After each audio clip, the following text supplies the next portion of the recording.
बड़ा ऐतिहासिक जगह है पूरे देश दुनिया की, जहाँ छोटे साहबजादों की शहादत हुई है। यहाँ लगभग ठहराव किया था, सब गुरुद्वारे में नतमस्तक होने के बाद अब जो शंभू बॉर्डर की ओर रवाना हो रहे हैं। और हमारा मेन मुद्दा यही है कि भारत अमेरिका ट्रेड डील रद्द होनी चाहिए।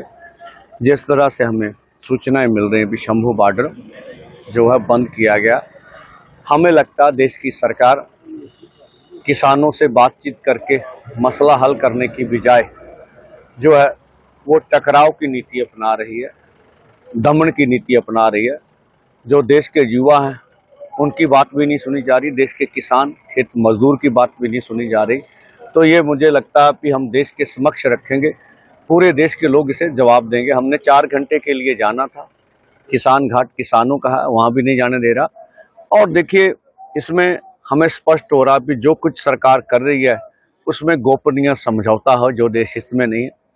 पीयूष गोयल जी बोल रहे हैं हम डेयरी और खेती सेक्टर के ऊपर कोई समझौता नहीं करेंगे। समझौता तो पीयूष गोयल जी आपने कर लिया।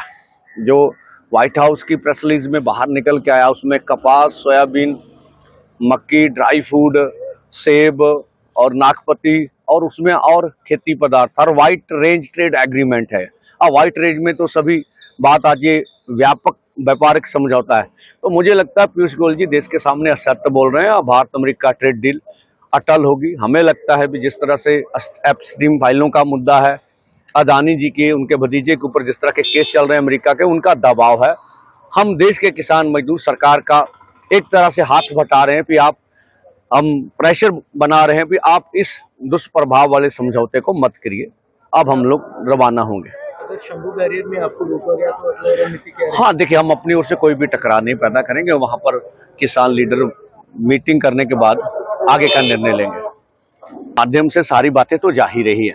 हम चाहेंगे पंजाब और देश के सांसद देश के किसान और मजदूर की आवाज पार्लियामेंट में बुलंद करें। वो भारत अमेरिका ट्रीटी के ऊपर सत्ता पक्ष को कितना घेरते हैं ये आने वाला